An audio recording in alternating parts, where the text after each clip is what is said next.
Good day, ladies and gentlemen. My name is Tebiso Lucholo, and with me I have John, Tiso, Latang, Raho, Abote, and Hero, and this is our take on the research writing. Throughout our presentation, you're expected to see the introduction to the presentation, topic and introduction, research problems, objectives, hypotheses, literature review, research design, discussion, conclusion, and recommendation. And now we'll take you through the introduction to the presentation. This presentation is a thorough explanation of how to go through and to write your research. We will be covering the main premises of the research paper. And now beginning off with topic. According to Cresswell 2018, a research topic is the main focus of the research paper that shapes the scope and direction of the study. A good research paper should have, a good research topic should be brief, researchable, specific, relevant, and should captivate your readers and yourself to continue researching. Now I'll take you through the introduction. According to Kuma 2019, the introduction is a part of the research paper that provides the study's context. It gives the background of information on the research. It outlines issues being addressed. It outlines aims of the research. It explains the importance of the research and shows what is included and excluded very clearly, thus creating boundaries. Now I will hand over to Luaho, who will take you through the research problems. A research problem is a specific concern, gap, or issue being investigated by the researcher. It should be straightforward and researchable. Properties of a good research problem is that they should be clear and specific, they should be studied through, taking collection and analysis, and they should be feasible within the limits of time and resources. Research problems should also address issues that are relevant to the theoretical question. We will now move on to the objectives. These are precise statements that explain the researcher's intention of conducting the study. They show the aim and direction of the study that the study intends to achieve. Objectives should be realistic within the resources of time, skills available to the researcher. They should directly relate to the research problem and topic and be arranged in logical order, starting from the general aim down to specific tasks and aims. I will now pass the mic to John to take us through the hypothesis and literature. Greetings, my name is John. I'll be taking you through the hypothesis. A hypothesis is a testable educated guess based on studies or observations predicting variables or expected outcomes of a research. This is by Great Coach 2023. We have types of hypothesis, which is null, alternative, directional, and non-directional. I'll be taking you through the literature review, which is an analysis that shows what has been studied and what the findings were and where the gaps still remain. This is by Samuel Fraser, University 2023. We also have the purposes of a literature review, which are to provide background and context for your research, to show the theoretical framework that guide your study, and also to highlight the research gap. Thank you. I will now be handing over to Abuka, who will be doing the research design. Good day, ladies and gentlemen. My name is Abotle, and I'll be taking you through research design. So, what is a research design? A research design is defined as an overall plan to gather and analyze data on a topic with the goal of answering a research question. So, simply, it is the process of collecting data in order to answer your research question. This is by McCombie's 2025. So, what are the characteristics of an adequate or good research design?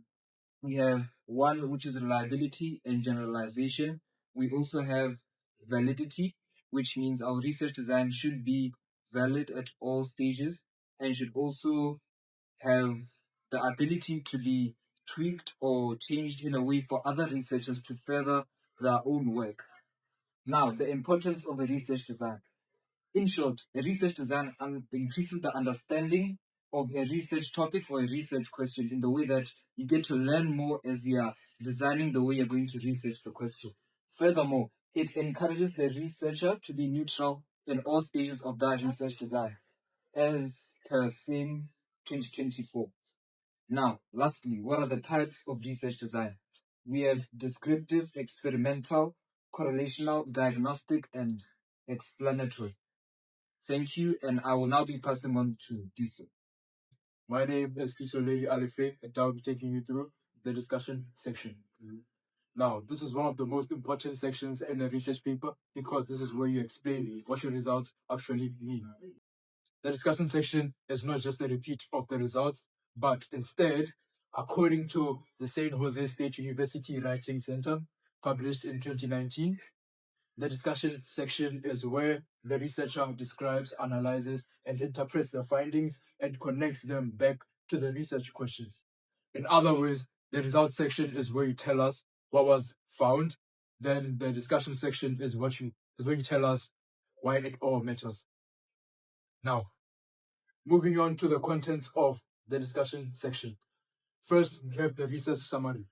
This is where you remind the reader of the key results in a very short summary. This is where you set the stage for interpretations. Next, we move on to interpretation of findings. This is where you explain what your results mean. For example, do they support your hypothesis or not? Is there a certain pattern that you notice? This is where you give meaning to your data. Then you move on to comparison with literature. After interpreting, you link your findings with previous studies. Do they agree with what other scholars found, or are they different? If so, what might be the case? Then you explain the implications. Now, this is where you explain why your results are important. What impact could they have in your life, or what contribution do they have in the field? Then, after the implications, you acknowledge the limitations. As we all know, all research has their own limitation, and it is important to admit them. This could be things like small sample size, limited methods, or other factors that could affect the results. Lastly, you suggest future research. Now, you end your discussion by suggesting what future studies could build on your work. This shows that your research opens doors for more investigations. Thank you for listening, and now I'll be handing this over to Jason, who will be taking you through the conclusion. My name's Jason, and I'll be taking you through conclusion. According to Bailey, a study conducted in 2019 says that a conclusion should not introduce new ideas, but rather reinforce arguments and summarize findings, relate them to research objectives, and explain the overall contribution of the study. Qualities of a good conclusion. A good conclusion should provide clarity to the listener. The listener shouldn't be forced to fill in the blanks. Then it should also be concise. The researcher needs to use necessary words and leave out unnecessary words. It should be relevant. It should be directed towards what the study is about. It should be logically flowing. It should make sense to the listener. Then it should be of significance and forward looking. Thank you so much for listening. Now I'll be handing it over to Theo to take you through the recommendation. Hello, ladies and gentlemen. I'm Club Bright Falibuluk, and I'll be getting you guys through recommendations. Recommendations are actionable suggestions provided at the conclusion of a research study, derived from the findings and aimed at addressing identified issues or guiding future research directions. Recommendations should directly link the findings or challenges identified in the study, report, or observation. They also should be achievable and more specific. They should highlight potential strengths and areas of growth. And with that, we are done with our presentation. And with that, we've reached the end of our presentation. Thank you.